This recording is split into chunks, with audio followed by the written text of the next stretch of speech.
সারি বেঁধে বসে আছেন শত শত শিশু হাফেজ। একাগ্র চিত্তে পড়ছেন পবিত্র কোরআনের আয়াত। নিষ্পাপ কণ্ঠে একটাই প্রার্থনা, বিএনপি চেয়ারপারসন বেগম খালেদা জিয়ার সুস্থতা। রাজশাহীর পুঠিয়ায় ১০০ বার কোরআন খতমের এ আয়োজনে অংশ নেন উপজেলার ২৫টি মাদ্রাসা ও এতিমখানার ৩ শতাধিক শিশু হাফেজ।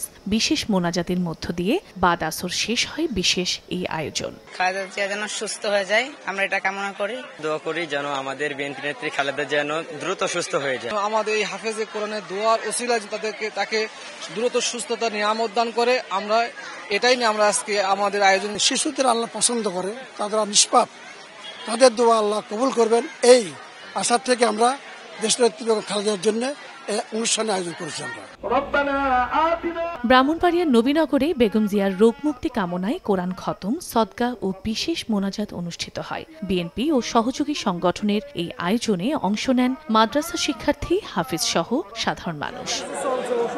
এদিকে বেগম জিয়ার দীর্ঘায়ু কামনায় যশোরে ছিল ফ্রি মেডিকেল ক্যাম্প। ড্যাব জেলা শাখা এবং সদর উপজেলা বিএনপির আয়োজনে স্থানীয় দুটি স্কুল মাঠে ২৫ জন করে বিশেষজ্ঞ চিকিৎসক রোগীদের সেবা দেন। বিনামূল্যে দেয়া হয় ঔষধও।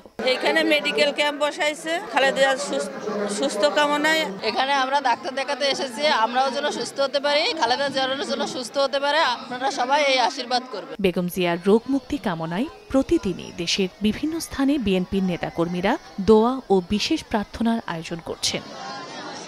চন্দ্রা বিশ্বাস, পপি, সময় সংবাদ।